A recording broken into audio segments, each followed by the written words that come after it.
holds only 5% of all the land mass within the Kingdom of Uganda. Only 5%. It's not true that every piece of land in the kingdom belongs to the kingdom.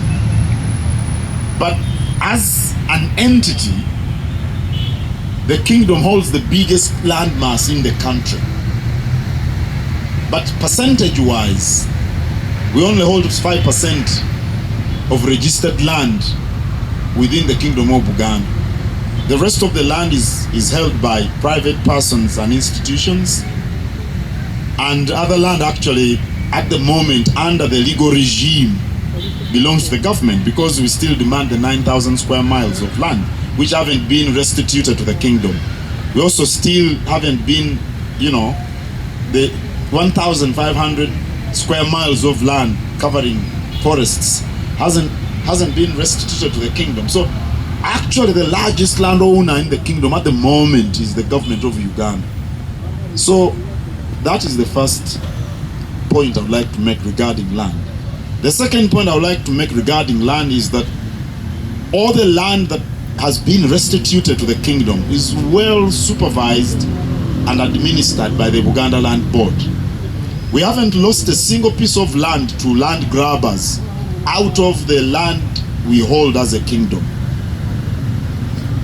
But it's true, some of the land is occupied by the government institutions, military branches, military branches. The military holds much of our land, the police, the prisons, the districts, and so many others. And there are there are three options for those occupying kingdom land. I'm talking about government institutions. They can lease the land, they can let the land and they pay rent, or they can, carry out outright purchase, especially where government has sensitive installations like military installations. And we are in constant touch with the government regarding payments for the land which they occupy. So it's not true that there are land grabbers who come and take away the kingdom land. That's not true. How do you do that? Land isn't just an object like this pen which you can grab and carry away. Every time you hear someone telling you that Uganda land has been stolen, ask them where it is located, the land that has been stolen. But we have land which is being occupied by government agencies. Courts are good, they pay. Prisons, districts, police, the army, even government itself, even a portion of State House in Entebbe is, part of the kingdom land we own. Government opted to purchase it. I'm not so sure whether they paid for it, but that's what I'm explaining. The biggest challenge we face on land stems from six factors. The challenges we face in this country on land are due to 6 factors. 1, the land offices throughout the country do not work all that efficiently. You've had stories where a freehold title has been issued over a mile land title. That is illegal. Or you've had stories where people go to process titles and they take ages to have them out of the land offices. That's the first factor. The second one is the speed at which the land protection unit of the police force work. They are quite slow and they are not facilitated properly, effectively, to investigate land-related matters. The third factor is the way the courts of law function. They tend to be very, very slow in adjudicating land matters. The fourth factor, which is a big challenge, is population growth. The population of Uganda is now about 45 million people. There are villages which 20 years ago had 200 inhabitants. Today you find them with 2,000 inhabitants, all seated on the same land mass. That causes land conflicts. The fifth problem is overutilization of land, which tends to lead to loss of nutrients within the soils. If you had 2 acres and there were enough for you to grow food, and those 2 acres are overused, you may find yourself needing 4 acres to get the same amount of food, and that is going to lead to land conflicts because you are likely to grab your neighbor's land. And the last point is political interference in land issues. Even where courts issue orders, you find orders from above halting court decisions, court orders. You find government officials interfering in land matters, issuing all sorts of illegal orders. Now, those are the 6 factors that compound the challenges people face on land. Well, social media is a tool of technology. It's a technological innovation. And every time you get new technological innovations, you get disruptions in the way things are being done. When I started legal practice in 1994, private legal practice, we used to have a typing pool. You collect about 6, 7, 10 typists working away on typewriters. And we started now using computers. Now when you go to a law firm, every advocate has a piece on his desk, a laptop. It disrupted all those typists now. And the far cry was that this innovation is going to cause unemployment. But of course, ICT also creates jobs. There are people who come and work on the systems and all these things, to repair the computers. All those are jobs. Look at the tellers in banks. Now fewer people are going to the banks because of technology. You go to the ATM, you can bank on your phone. It is not going to create unemployment. Yes, the tellers may lose their jobs, but the people work on all these systems. These are jobs. So social media is a tool, a technological tool. It's an innovation, and it disrupts the way news is disseminated. It kind of liberates everyone because everybody can post anything from wherever, as long as you have the internet, as long as you have connectivity on your phone, as long as you have the smartphone. You are your own news editor, so to speak. So people post all sorts of things which tend to disturb everyone around us. If somebody negative is said about the Katikkiro, everybody pays attention, and other people join in the debate, and lots of time is wasted on that debate. But we can't do it with social media. What is important for everyone who has got access to the smartphone is to put to use this new innovation. You know, people learn all sorts of things: baking, playing musical instruments, studying for further, for better academic qualifications, marketing goods. So many people are marketing their goods on using social media, all sorts of things. So certain jobs will get disrupted, but other jobs will be created.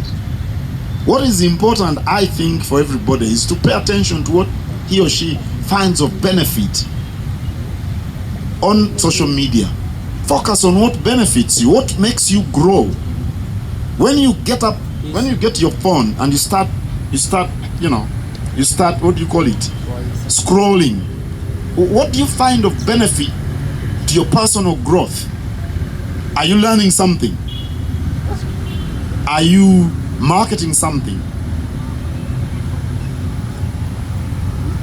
Almost every question can be answered by Google today. Do you visit that search engine to better your knowledge? These are the kind of things. And I don't think they are going to turn our societies upside down. Because social media is relatively new, even in the developed world, by the way. The telephone has been here since the beginning of the 20th century. Social media is fairly new. Everybody is still excited all over the world. Eventually, as time goes on, people are going to start knowing the sites to follow. They're going to choose. Even regarding the media, I will choose. Do I want to visit BBS handles? Do I want to visit NBS handles? Do I want to visit the big media handles? I'll choose eventually. If the news items you give us are sensational, they are untruthful, eventually I'll get to know. So social media is here to stay. Those who will benefit are the smart ones who know how to use this new technological tool. Because challenges do exist. When I introduced the systems of administration in the kingdom, people were not used to that. In the last 20 years when I became Katikkiro, I don't think much emphasis had been placed on that. And of course the systems eliminate some people, but then the new systems offer opportunities to other people. So those who were eliminated became bitter. And even the way you work and relate with the kingdom is premised upon systems. People are not used to that. If you want to be our partner, our sponsor, our co-investor, there are systems to follow, and people are not used to that.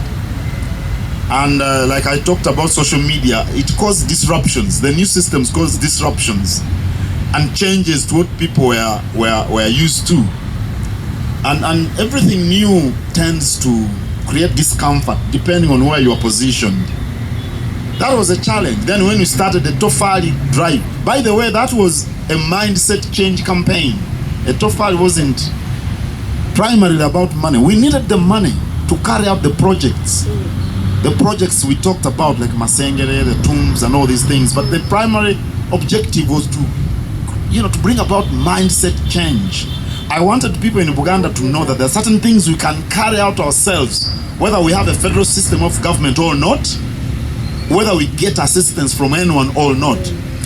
And it has worked. The billions we raised did tremendous jobs. And the messages that the people received, I think, were more profound than the money. So, but people were opposed. Some people, a small section of the people, but they were very loud. They were opposed to the Tofari drive. They said, I was turning myself into the Kabaka himself because of the crowds that would receive me. But when the tide rises, the big boats, that is the Kabaka now, also rises. So do the small boats. That's the Katikkiro and the officials. But some people are not deep enough. Some people are not deep enough. It takes them a little long to appreciate some of these things. But it worked, and by the time we were through with the Tofali, lots of good had been done, and I think we still reap the fruits of that campaign. But it was a big challenge. Then of course the Kabaka health was not at its best for some time. That was probably the biggest challenge, but I'm not going to go deep into that. All of you people talked about it. Some of you are condemning me to death. And all sorts of things, but that happens. It comes with a job. If you're a leader and you think people are not going to talk bad things about you, that means you're not effective. Or maybe you're not communicating very well. Whatever it is, a leader must know that some of these things do happen to him. So I didn't take it to heart. It's my job. But it was very, very challenging. And a few other challenges. In Uganda, the clan system is a component of our heritage. And the clan leaders are a component of that heritage. Now, the head of that heritage, the custodian of that heritage is the Kabaka. In the kingdom, we conceive the kingdom, we conceive of Uganda as a cooking pot sitting on 3 cooking stones. And those 3 cooking stones are the lineage of the royals out of which a prince is selected and made kabaka. That's one of the cooking stones. The second cooking stones are the officials who have the kabaka's mandate to run the kingdom. That's the Katikkiro and all the officials, all the way down to the Mutongole in the village. And the third cooking stone are the clans. On top of these stones is the kabaka. So no one can purport to move away from the kabaka, all to disregard the kabaka's guidance. A clan head, Omutaka, derives authority, the mandate from the kabaka himself. So how can you work from outside the kabaka's authority? At the end of the day, you end up being the loser. And in the history of this kingdom, if any royal, if any clan head, if any official like any of us moves away from the kabaka's authority or mandate, it's just it's just an ingredient for disaster. So I think that in the fullness of time, some of those clan heads who think they can work outside the mandate of the kabaka will reconcile themselves to the fact that you cannot run away from this heritage. Banangi nkoye ukwogerera mu ntekeddawo.